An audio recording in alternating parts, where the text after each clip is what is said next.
Are we all ready? Let's bow our heads. Most heavenly and gracious Father, we thank you for this day. We thank you for all the gifts that you've given us. Please let us take those gifts and go forward in this world and do the best we can for you in your name. Amen. Amen. Let's all stand and we'll pledge allegiance to the flag. I pledge allegiance to the flag of the United States of America and to the republic for which it stands, one nation under God, indivisible, with liberty and justice for all. Great. Let's see. Looks like we have a few guests. We're going to start over here. Linda, would you like to introduce your guest, please? I'd be glad to. This is my sister Wanda Morris, and I'm happy to have her with me today, as well as the gentleman that we invited to be our speaker and his wife, which I'll introduce later. All right, thank you. Gwen? I am very pleased to have my granddaughter, Mally Kate, and her mother, Mary Winston, with us today. Santucci. Mary Winston and Mally Kate Santucci.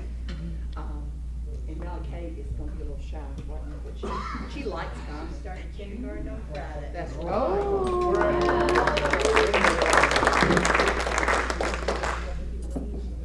I don't see anybody else down that way. Come on in.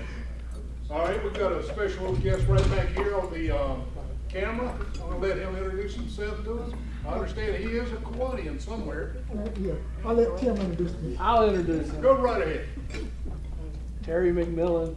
He does a lot of video around town, and he'll even be tonight at the Mann Center if you want to come down there for the Sam's concert. Y'all got any tickets left? There's actually only about 30 tickets left, and I know they took them offline, so there's about 30 tickets left, but it's going to be sold out tonight, so if you want to come, I'd go by the Mann Center and get me some tickets.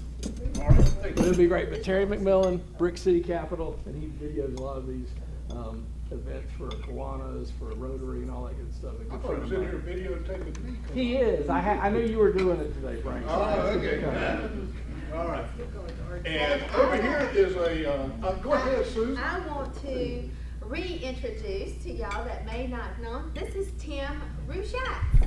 Some of y'all maybe have never met him. And his job keeps him away and all that, and he was very excited to come and hear Mr. Hubert today. And he has a wonderful guest with him today as well. Thanks, Susan. Good to Yes, see you. good to see you. So I'm proud to announce that my father, Al Rushatz, is my guest today. He is a 62 West Point graduate, and he also is a two-time Vietnam combat service military, and is 28 and a half years in the Army as a aviator. Wow. Thank you for your service. Welcome all visitors. Did I miss anybody? Well, y'all are all welcome, and y'all can come back anytime, please do. All right. April, are we ready for our 50-50 raffle? We are.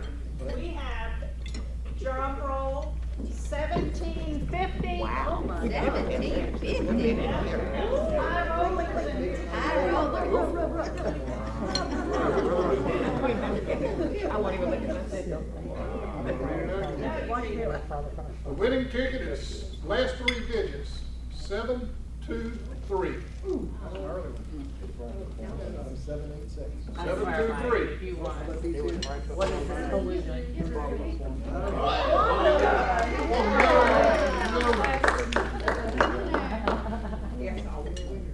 I gave you the wrong ticket. You did.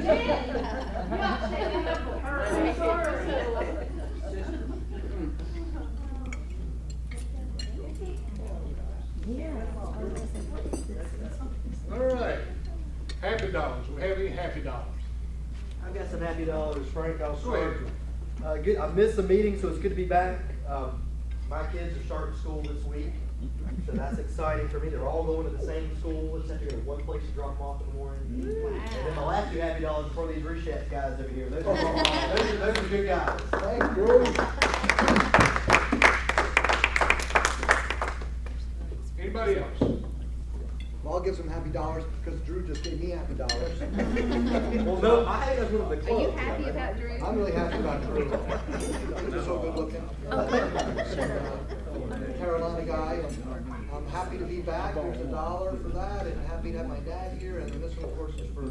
Brotherhood with the rules. Here we go. Louise? I'm so happy to have my guest today, and I'm so particularly happy that my youngest granddaughter here is starting kindergarten, and she and Whitney's daughter Layla are gonna be in the same class. Wow. Yeah. Judah.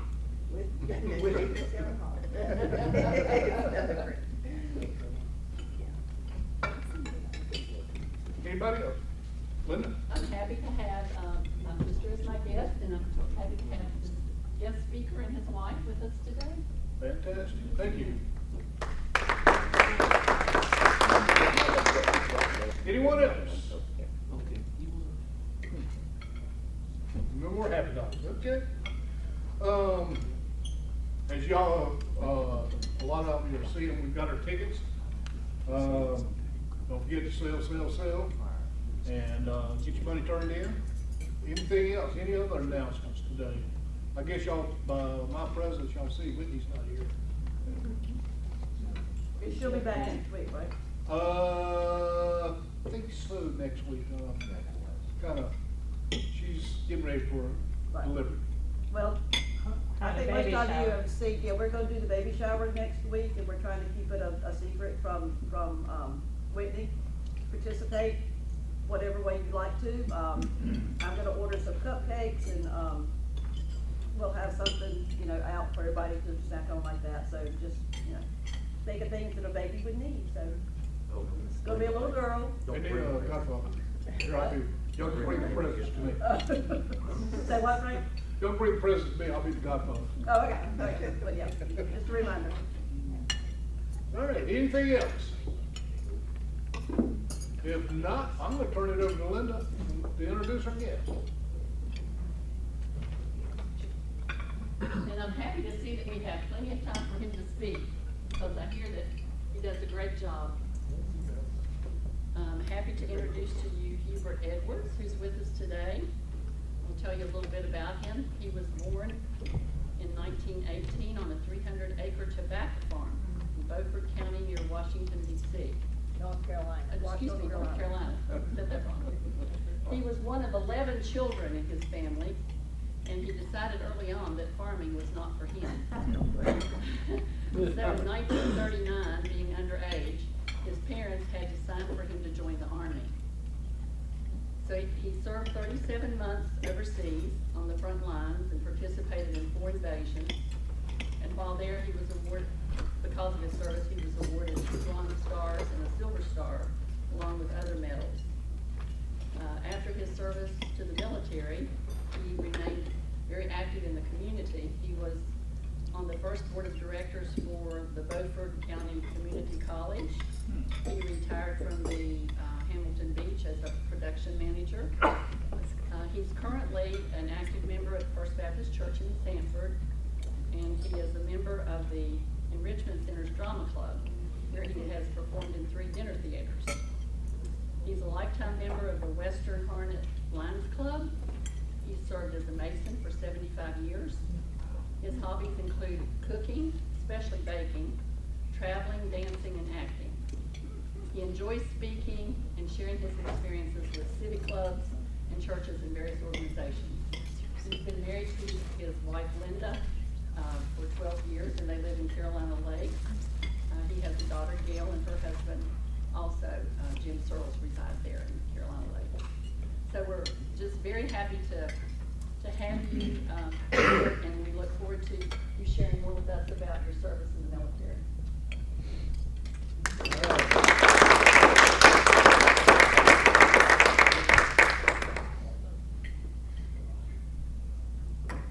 First of all, thank you for the invitation.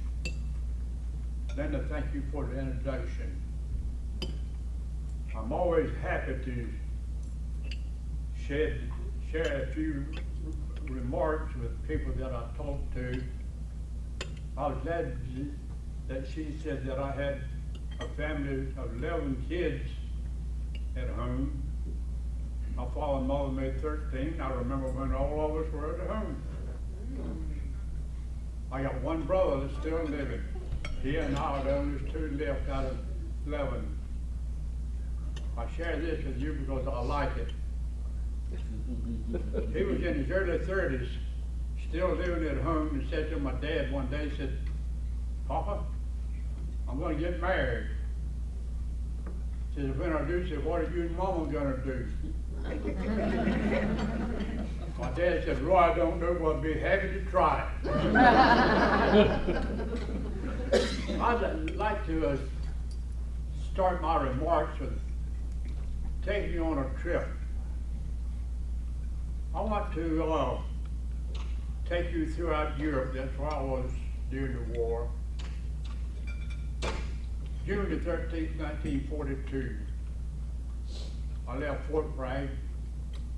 We went to New York, boarded the ship. 13 days later, we landed in England. The reason for 13 days to cross the ocean was because we zigzagged, dodging the submarines, and we finally made it. While we were in England, we made preparations for the invasion of North Africa. So, November 6, 1942, we made that invasion. And I want to inform you people that a lot of misunderstandings happens during the years, during present times, past times, future times. But the invasion of North Africa, people are of the opinion that it was a one-day invasion. It has not been expressed to the world that we made 3 invasions on day number 1, November 6th. We made an invasion at Casablanca, one at Oran, one at Tunisia. Because Africa is a large place, with one invasion we would never made a dent. And what happened? So we made 3. Okay. Casablanca was set over here to our right. Oran sat in the middle, that's the one that I was in. The 3rd invasion was Tunisia at the very northern tip of Africa. Okay. Casablanca troops were to fight their way up towards the center of Africa where we were at. And by accomplishing that movement and their success, joined forces with us. So now in Central Africa, we had invasion from Casablanca, one from Oran. So that gave us double strength. And so we reorganized the Casablanca troops and Oran troops together, began to march north toward Tunisia where the 3rd invasion took place. Okay, let me try to impress what was happening. Invasion, Casablanca, Oran, Tunisia. Okay, when we joined forces with the 3rd invasion, which was Tunisia, that cut off everything in North Africa. We had it all surrounded. German troops, Italian troops had nowhere to go because we had them surrounded and cut off. Well, they couldn't swim that far to get away. They couldn't drink that much water either, I'll tell you. And so Romeo had to surrender him and his forces. I have told a lot of people that that day we captured 150,000 Germans and Italians who were fighting North Africa against us. And one of my World War II magazines that I get and I dearly love, I was wrong. Instead of us capturing 150,000, we captured 175,000. Okay, we got all those troops. So what are we going to do with them? We were not supposed to entertain and discipline prisoners of war. What our intention was, and to be carried out, was to capture them. Okay, so we called it ordinance. They had a plan. And so we turned over all of those troops, enemies, to the ordinance, and they divided them out. Canada took part of them. Great Britain took part of them. Well, we, the United States, took the bulk of them because we were larger than Canada and Great Britain put together. And so our prisoners were brought to the United States and they were distributed at different camps. Tell you something that you don't know, this will surprise you. In eastern North Carolina, I call it a village, it wasn't large enough for a city. In the county of Martin County, right up the road on Highway 17 from Washington, North Carolina, where I'm from originally, had a prisoner of war camp. How many of you knew that we had a prisoner of war camp in eastern North Carolina? Nobody. It was kept a secret. Well, we were fighting a war. We didn't do it. When we found out about it, that war in it, and we come home. Okay. So now, follow me as I lead you on this trip. North Africa, we fought in North Africa up to a place called Kasserine Pass. Kasserine was set between two mountains. We had a mountain over here, a mountain over here. Kasserine Pass went through the valley between those two mountains. It was just wide enough for a two-lane road. Didn't have any shoulders, didn't have that much room. The German intelligence was on the ball. They knew that we were going to attack Kasserine Pass and make an entrance between those two mountains. So they were prepared.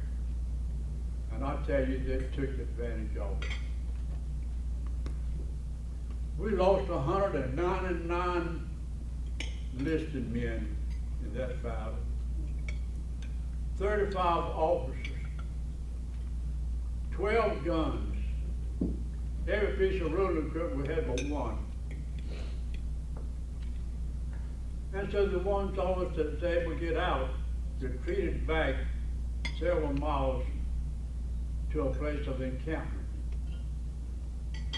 Okay, we got back then, we reorganized, we got in new troops to replace those we had lost. We got new guns in place of those we had lost.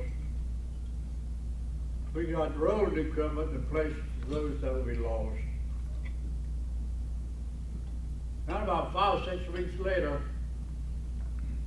guess what? Get ready, we're coming. So we attacked Kasserine Pass, and paid back the Germans what they had cost us. We wiped them out. We cleaned them up. Okay, so we took care of that situation. And we kept fighting till we came to a place called El Qatar. Sand dunes. We placed our guns behind those sand dunes.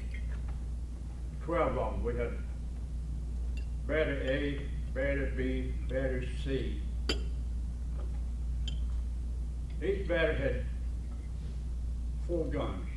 So we had in this day 12 guns, 155 houses. One of the smartest guns I ever saw in my life. And I saw a lot of them, 2 friends. Got up one morning and the captain of the B battery said, fellas, I don't like what's going on. It's too quiet, it's too peaceful. He took his binoculars and he climbed up on top of one of those sand dunes, and he got up there and he did that on his tummy, and he took those binoculars and he looked. 36 German tanks lined up, fixing to attack us. He laid up there, and all day that day it was attack, counterattack. 6 attacks, 6 counterattacks. Each attack we knocked out X many number of those tanks. About 5:30 in the afternoon, we had knocked out 36. That was the 36 that he counted that morning.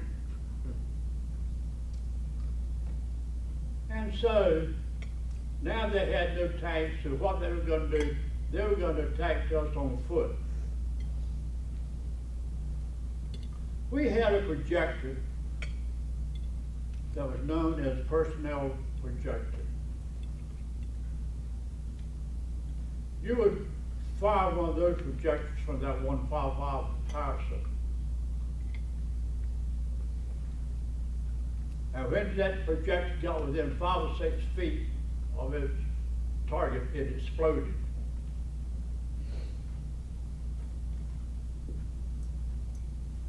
Fellas, he said, that's the greatest act of artillery fire I have ever witnessed in my life, and I don't know that I care to do it again. He said, those personnel projectors exploded over the top of those things. He said, body parts flying all over everywhere, arms, legs, heads, just oozes of them.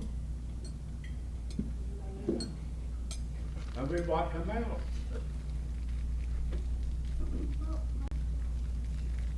When that battle finally ended, we still had our 12 guns. And listen, friends, we had 8 rounds of ammunition. That was all we had for 12 guns. If the Germans had known it, it would have been a different story, wouldn't it? Absolutely. And so, during the day, as we were fighting attack, counterattack, they decided that they would strafe our gun positions. I had my own Jeep. My Jeep, it was signed to me, it's my Jeep. And so I took advantage of that being my Jeep. I mounted in the back of that Jeep twin 50 caliber machine guns. And so when that first plane came through, I had this friend from Jersey City, New Jersey, named Michael Lehman. I'll never forget that guy. He's one of the nicest guys you ever met in your life. So I said to him, I said, come on, Mike. He said, where are you going, Hubert? Going back to get on that Jeep. When that sucker comes back, I'll tell you what I'm going to do. You watch me. Well, there we were sitting there. Pretty soon I heard a plane coming. I said to Mike, he's coming. He said, I hear him too. I said, well, get ready. In just a few seconds, here he comes. Okay, I comes up here behind the sand dunes, right? Okay, I had my Jeep back down here. When he come this way, he didn't have a chance on me, because I was down here. But he was wide open for me. So when he got in fire distance of me, I opened up those twin 50 cal machine guns, and I was really working on him. That friend of mine got all excited. He jumped up and down and sat with him and said, give hell, he said, give him hell. I did, I shot him down. He took a dive to nose dive and dived down. When the plane hit the ground, it exploded and burned.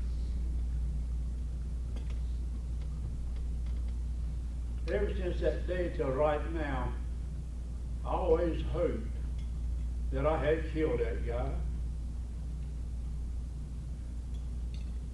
I didn't want to think that when I shot him down, I didn't kill him. And when that plane exploded, he burned alive. So I hope that I got him first.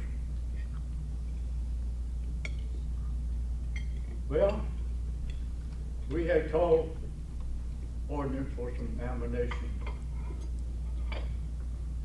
So they were delivering us ammunition that night. The MPs stationed all along the road stopped one of those trucks that's loaded with ammunition for us. The MP asked that guy, he says, who's leading this convoy? He said to me, he said, listen, we got guys up here on the front line giving out of ammunition, and you stop me and ask me who's leading this, the fastest truck in it. And he was talking to me, he was telling me what happened. He said, and I looked at that guy, he says, forget it. He said, I drove off and left that sucker standing there. And so as we fought on up at the Two Nations, we had conquered Rommel and his armies. So what was in store now? We're still traveling now. Sicily. 1.5 days by boat from North Africa to Sicily. We invaded Sicily. We had to wade ashore. We lost one man in that invasion. Not by enemy,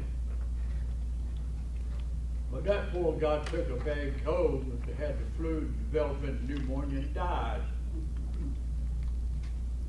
That's the only one we lost in invasion of Sicily. As we fought on up in through Sicily, we had a situation that claimed our attention.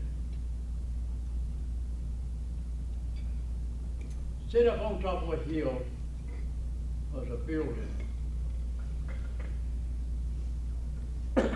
Hitler and Roosevelt had an agreement that it would not be destroyed because it was a religious institution. Hitler didn't live up to his, we did. The Germans was using it as a lookout tower.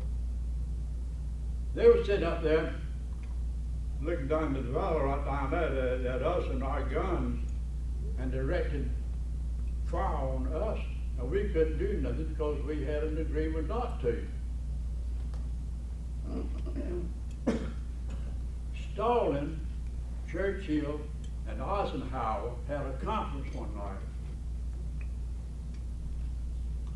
During that conference, trying to decide what we're going to do about this situation. Stalin wanted to destroy it. Churchill and Eisenhower didn't, said no. We're not supposed to. Stalin said, okay fellas, I'll tell you what you do. You call the Pope and find out how many divisions he's got to protect it. The Pope didn't have no divisions, he didn't have no army. He was in charge of the Kiwanis. And so Churchill and Eisenhower finally turned tables and joined Stalin.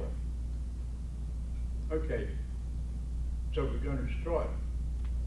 They called the Air Force that night and told them what the decision was about it.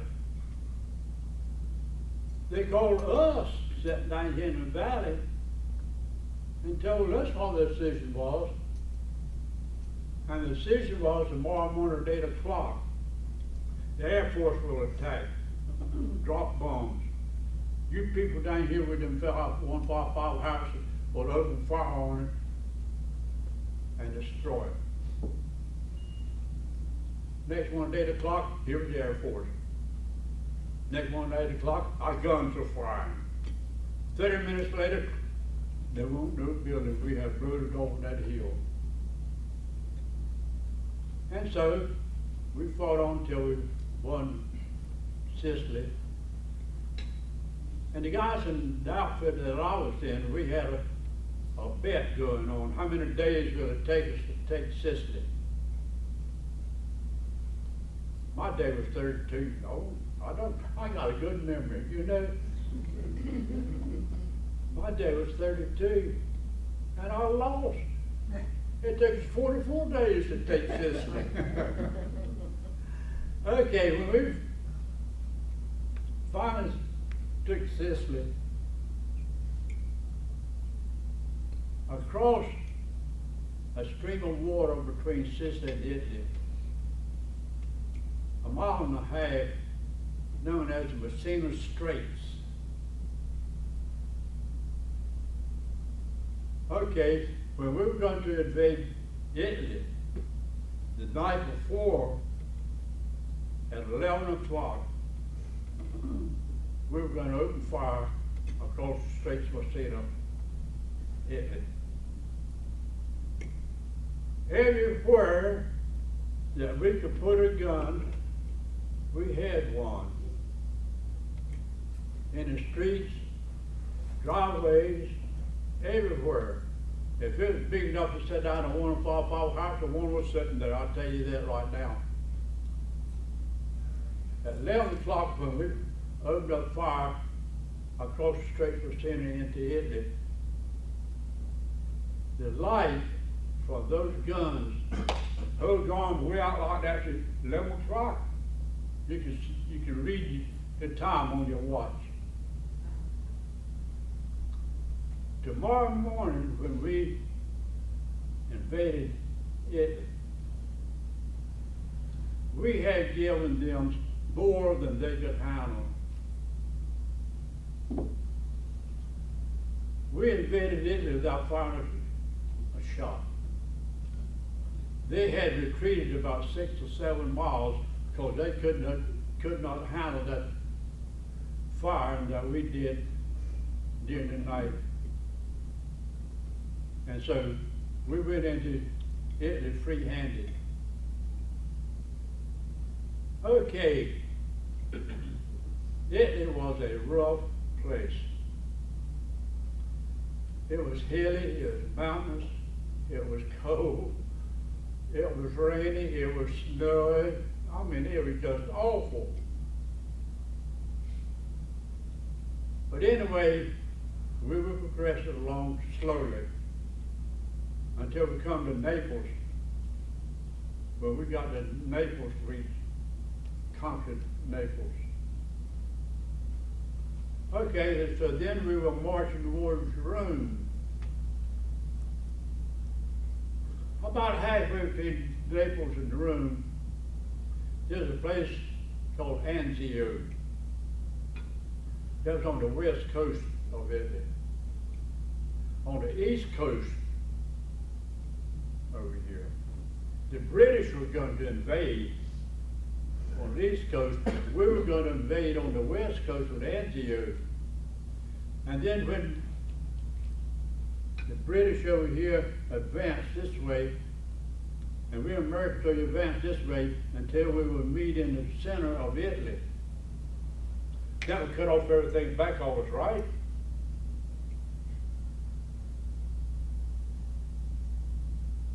And so we'd have a German army cut off.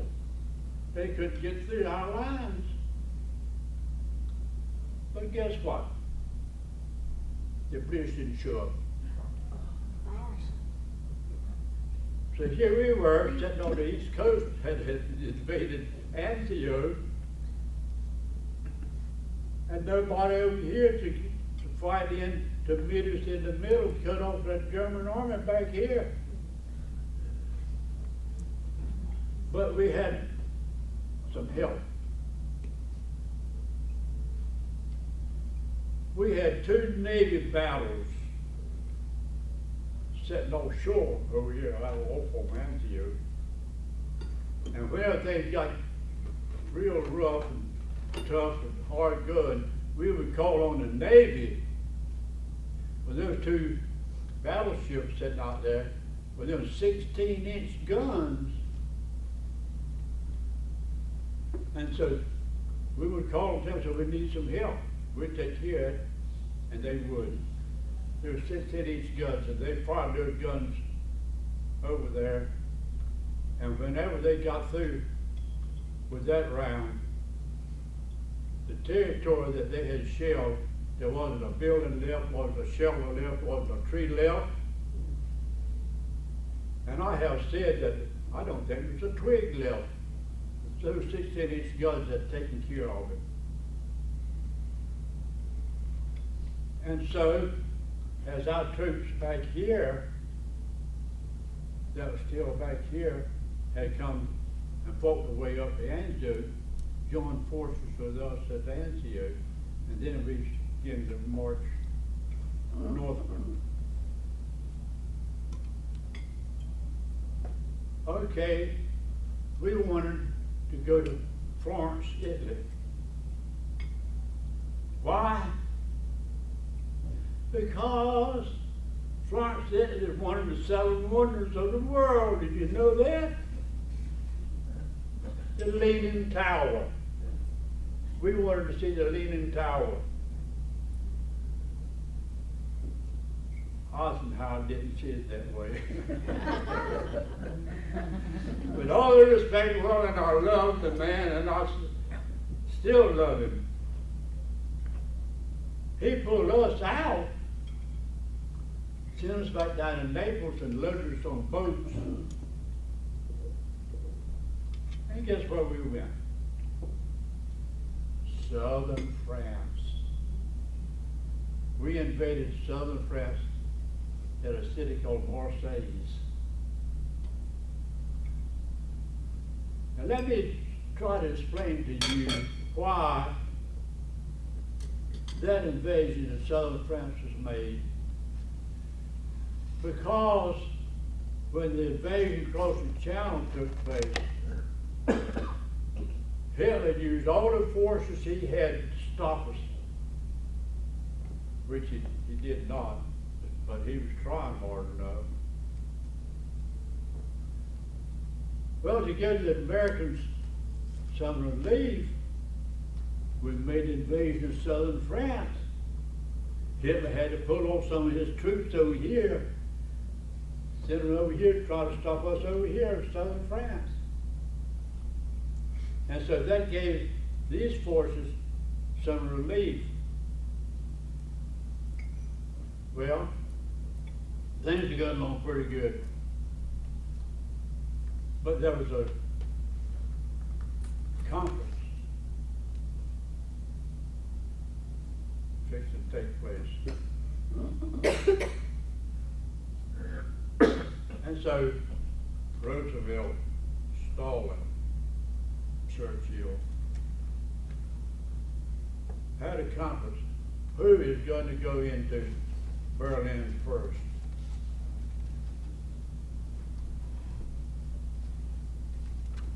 Roosevelt, Churchill wanted to share the praises and the glory to go into Berlin first.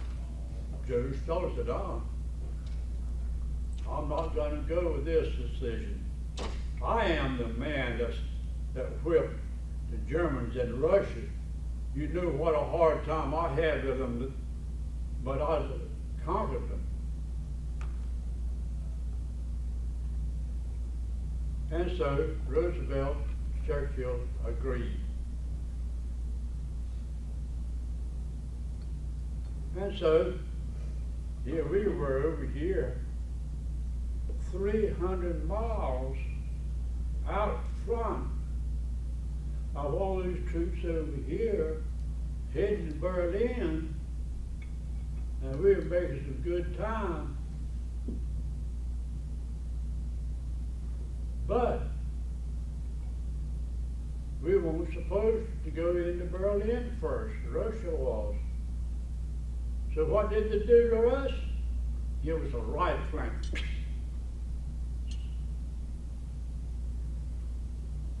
Sent us out towards Austria.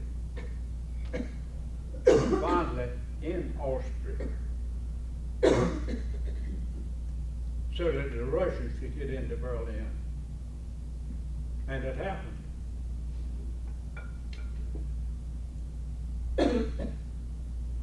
Now, you had to be there, you had to be a part of it to understand what was happening.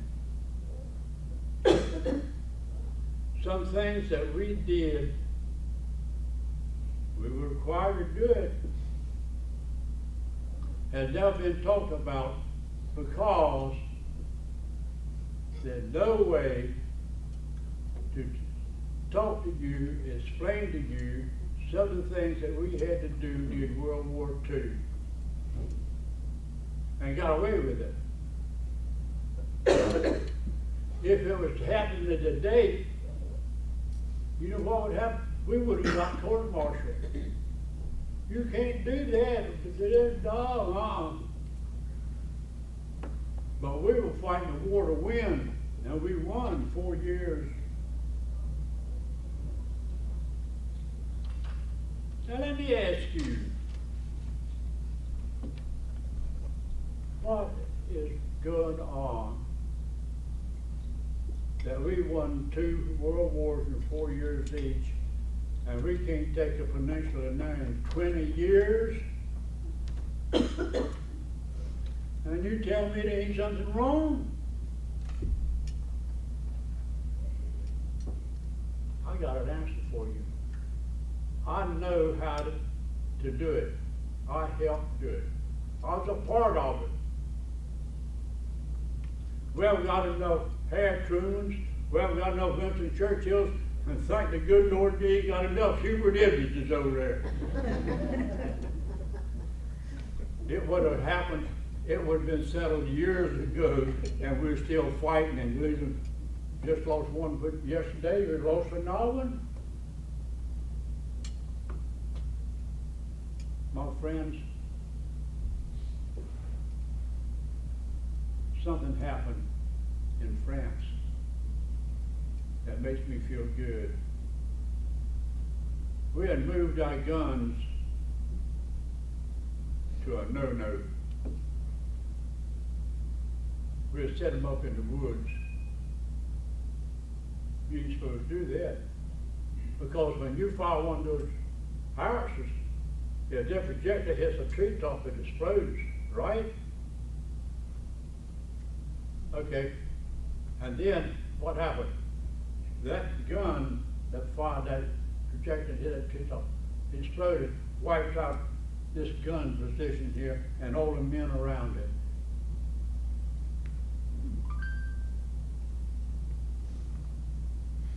We had just got settled down, dig a hole about that big, pour gasoline in it,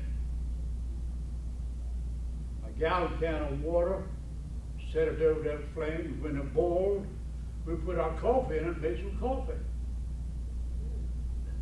And so we were making a pot of coffee.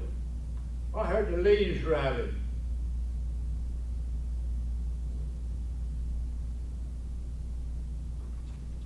There stood Eisenhower and Patton.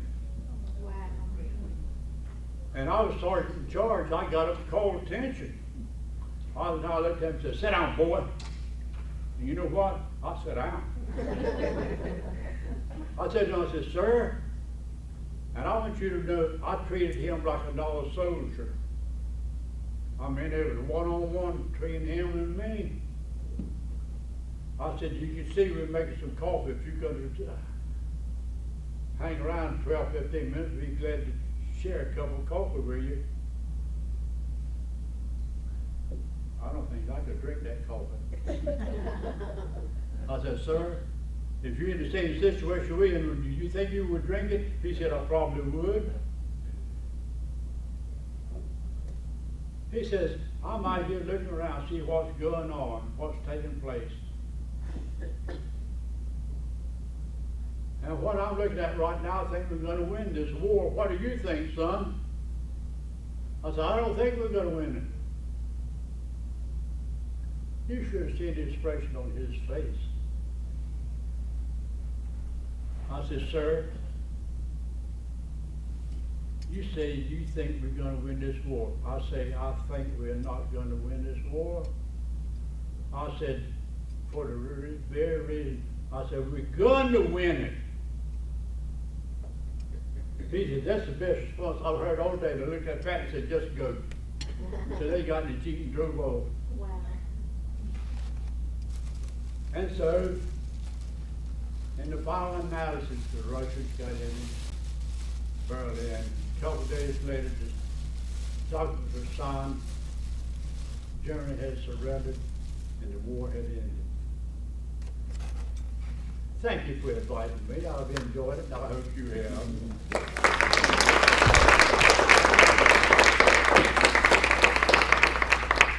Any questions? Speak up, sir. To what do you attribute your longevity to? My dad-in-law is 102. He's the oldest World War II veteran here in Lee County. And he has the same, I mean, he's cognizant of everything too. He's just in a nursing home. So what do you attribute it to? What do you attribute your longevity to? I'm sorry, I'm deaf. What do you contribute your longevity to? Your three things you contribute your longevity to. Your long life. Those three things. Oh. Four things.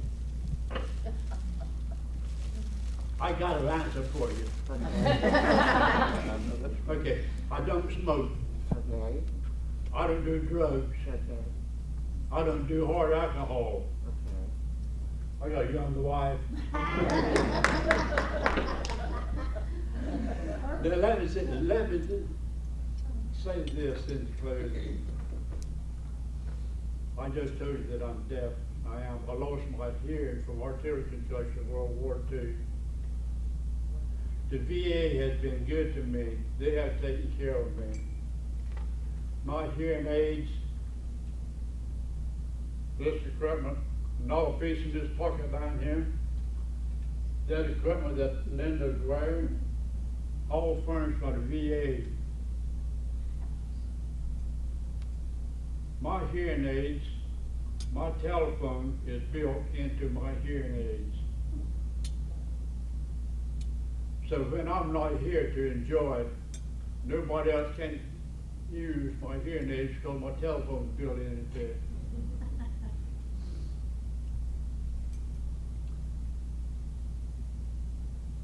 Tonight, when you go to bed, you say your prayers. Don't forget to thank the Lord for your home, a comfortable place to live, good beds to sleep in to keep you warm, nice clothes to wear, good food to eat, and most days like I have 2 cars.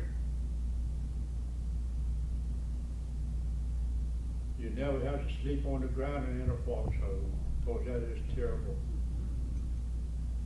I went 180 straight days one time, sleeping on the ground and in a foxhole. 180 days. It ain't funny, people. So don't forget to thank the Lord. And try to explain to your kids what has happened. Thank you again.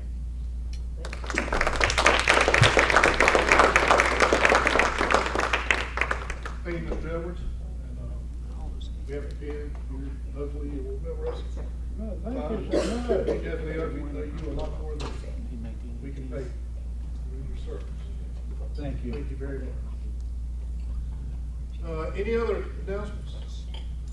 I have one that I'd like to read real quick. This is for our thank you note from a student in Central Carolina. I can't pronounce her first name, but her last name is Caldron. She wanted to thank you for the generous scholarship that we've given her. So just let you know that people out there are grateful for what we do here in this county. If there's no other announcements, And I just want to make I just want to share something. My dad was in World War II also. He was born in 1916. Friday, he would be 103. He was a very proud war veteran. He wore his hat proudly. And he also worked with the big gun you're talking about, the howitzer, yeah. He had something to do with the guns, and so therefore he lost his hearing as well. But he never talked about the war. He never talked about how bad it was. Daddy liked to talk about all the little shenanigans he got himself into when he was overseas. But he was a super proud war veteran. He should, yeah. Yes, yes. okay. Anything else? If nothing else, let's all stand and we'll end by our Kiwanis is a global organization of volunteers dedicated to improving the world, one child